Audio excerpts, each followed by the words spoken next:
In the spring of 2019, the Strasburg Railroad announced the reunion of steam. This would be a reunion of the only two operating Norfolk and Western steam locomotives. The Virginia Museum of Transportation would bring NWJ Class number 611 to Strasburg for a month of events with M Class number 475. These events included train rides, cab tours, whistle blows, and photo charters. One event really had my attention, though, and that was the in-cab experiences. These included the opportunity to take the engineer seat of either locomotive on the last weekend of the reunion.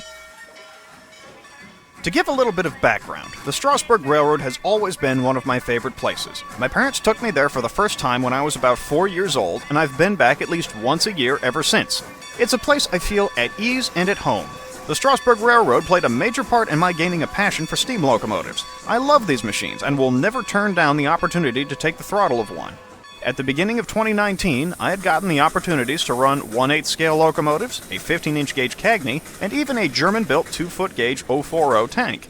I hadn't run a standard gauge steam locomotive before, but I had remarked to a friend many years ago that if I could pick any running locomotive to operate, it would be the NW 475. I'm a Virginian, born and raised. Growing up, I saw a lot of the 475 during the family visits to Strasburg.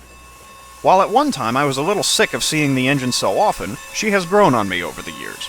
Today, I will openly tell you she is one of my favorite steam locomotives. So much so that when I took up the sport of roller derby, I picked Norfolk and Reckless as my derby name and 475 as my jersey number. When I saw that 30-minute slots were available in the engineer seat of the 475, I jumped on the opportunity. When I bought my slot, plenty of slots were still available in the engineer seat of 611. I didn't have to think twice about it. I chose 475. I'd be at the throttle at 2:20 p.m. on October 20th of 2019. I received a couple of emails from the railroad outlining the check-in procedure and required safety gear. Closed-toed shoes, earplugs, gloves, and long-sleeve shirts were all mandatory. I have a Nevada Northern denim jacket I got from an estate that came into my model railroad club, and I also have an N&W engineer's hat from the same collection. A couple pins from the Strasburg gift shop finished the hat nicely. I gave some thought to wearing the armbands from my roller derby uniform in the cab as well, but I was on the fence about it. The emails also stated that the in-cab experiences would be operating out of Leaman Place instead of East Strasburg, as many had guessed. The morning of the 20th was wet and dreary, but my spirits were high. I drove up to Strasburg with a few hours to spare. I met with a friend by the name of Chris at East Strasburg. He's also involved with his local roller derby, and when I brought up my idea of wearing the armbands in the cab, he had a 2-word answer: do it. The railroad's instructions gave me a very specific time frame for my arrival at Leaman Place, and access was going to be limited to ticket holders and the guests in their vehicles only. To kill some time, Chris hopped into my truck and we drove out to Carpenter's Crossing to see if we could see any of the other in-cab experiences going on. 611 and 475 were sitting on the crossing sensor by the bridge when we drove up.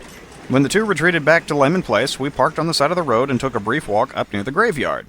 We stood there and watched for a few minutes. Before long, we heard the sound of a steam locomotive working up the hill out of Leaman Place. 475 soon emerged from behind the trees and whistled for Byler's Crossing. She was barking loud and running fairly fast, faster than I had expected. Chris and I watched the locomotive crest the hill and come to a stop. Chris tapped me on the shoulder and said, "That'll be you." The idea was both exciting and slightly terrifying. We hung around there for a while before jumping back in the truck and making our way to Leaman Place. After showing my printed ticket to the local constable guarding the entrance to Leaman Place, we parked and I got geared up. Boots, denim jacket, N&W engineer's hat, roller derby, armbands and all. I checked in and got a wristband indicating my departure time and position on 475. Chris and I then walked down to the Leaman Place picnic grove where 475 was boarding. It was a rather chilly day and raining rather steadily. Standing around the grove in the open, it didn't take too long for my denim jacket to get pretty well soaked. I watched 475 and 611 shuffle back and forth with the occasional Amtrak Keystone and the two Pennsylvanians blasting by every so often. Chris took the opportunity to stage a few photos with me and the locomotives. With the hourly Strasburg passenger train due, 611 ducked under the Route 30 bridge with her 205 in-cab experience, while 475 parked on the little siding between the Leaman Place Grove and the Amtrak main line. As 90 ran around her train, 611 made her first run at the hill with her 205 run. 475's 1:50 p.m. riders finished up their experience and dismounted. The instructor then got off the engine and called for the 2:20 run. The instructor introduced himself as Russ. The person riding in the jump seat was there, but there was no sign of our fireman. Russ called out to a staff member and told them if the 2:20 p.m. fireman showed up to send him immediately to the locomotive. Russ then had the two of us get up in the cab. I got right up into the engineer's side of 475's deckless cab. On that cold and rainy day, I found the cab to be quite comfortably warm. Russ gave me a very basic what's-what rundown of the locomotive's controls and how the engineer's seat folded up and down. With no sign of the fireman showing up, the firing instructor turned to the guy in the jump seat and asked, "Do you want to fire?" The jump seat rider responded with an enthusiastic, "Sure!" 90 in the passenger train departed, and 611 followed a few minutes later. Russ said he had to take 475 out of the siding, but once she was on the main, she'd be my engine. Just before Russ started moving 475 out, someone yelled up, "The fireman just checked in!" Russ backed 475 up to the gravel crossing and had me sit in the engineer's seat. We waited a minute, and the fireman who had just checked in was rushed to the locomotive by a staff member. It turned out he was the fireman for the 2:50 p.m. run. The staff member asked Russ what he wanted to do. Russ looked at his watch and said, "We can't wait, we've got to go." He missed it. Russ then turned his attention to me. We were running a hair late, so Russ gave me a control-by-control set of instructions to get the locomotive moving. 2 long whistles, reverser full forward, and brakes released. I pulled the throttle out until I saw steam from the cylinder cocks, let her roll a little, and closed the cylinder cocks. We were rolling. Russ then told me to put my hand on the independent brake handle. With his hand on top of mine, he guided me through the on-off feathering of the brake handle as we descended the hill and went through the switch at the entrance to Leaman Place.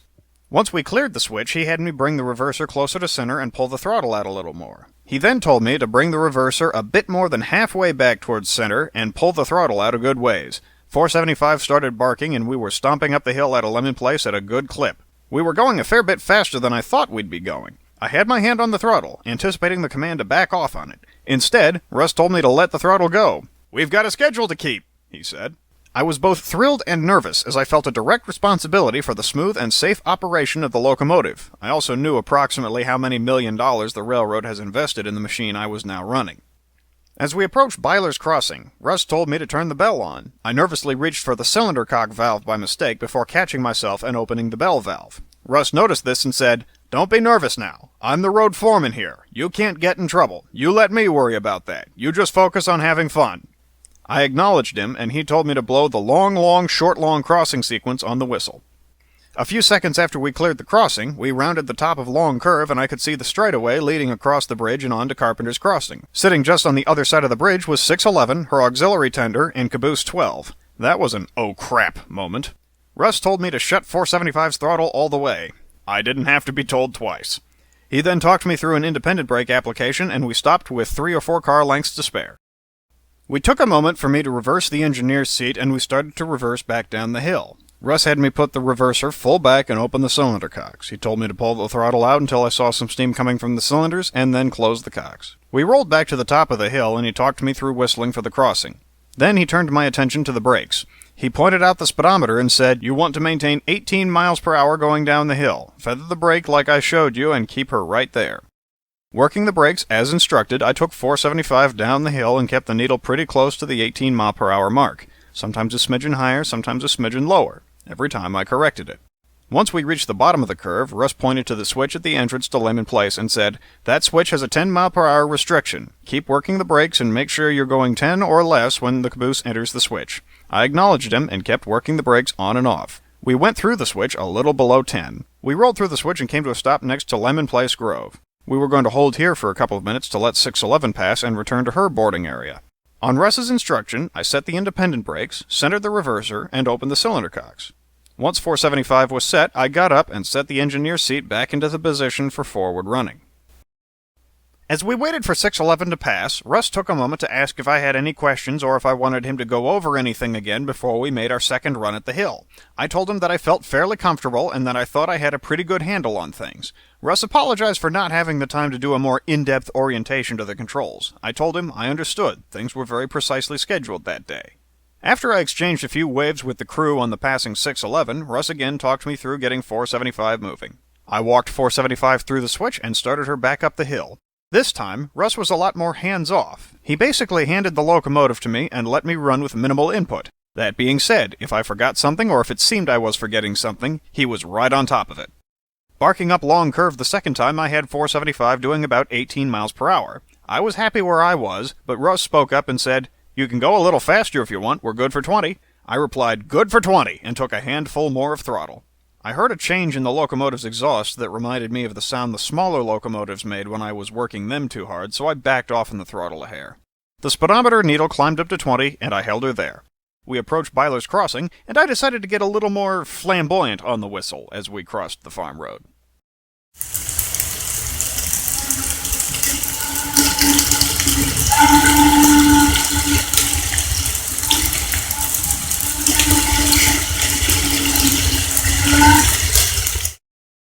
We crested the hill, and Russ said we were clear to go about 2 locomotive lengths past the bridge. At Russ's instruction, I backed off the throttle, then closed it, and worked the independent brakes into the stop.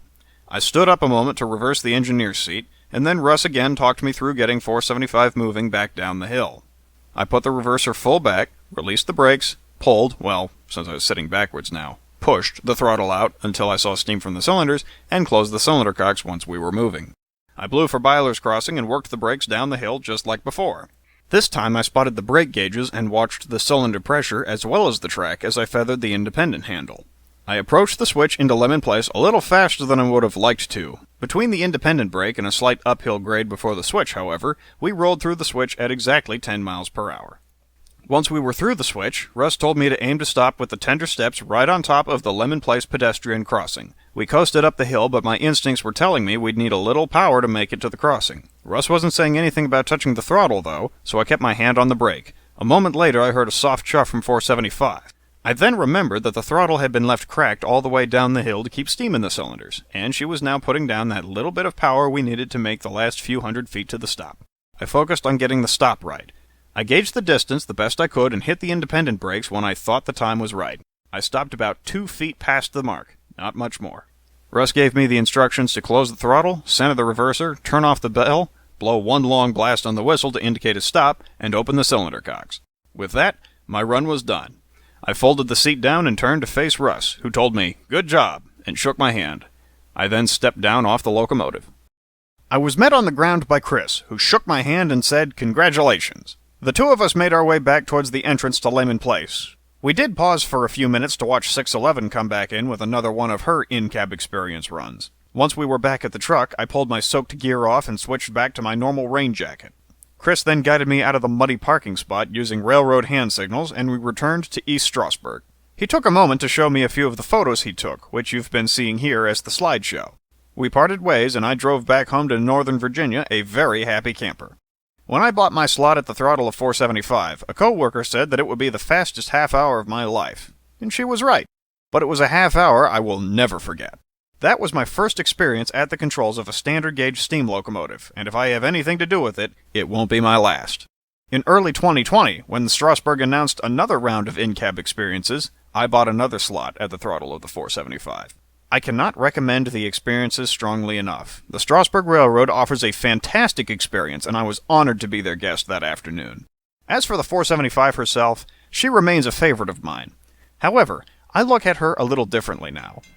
When I hear that 12-inch hooter whistle and see that grand old 1906 Baldwin working up a hill, I find myself reminiscing about that half hour when, for me, the road to paradise was paradise.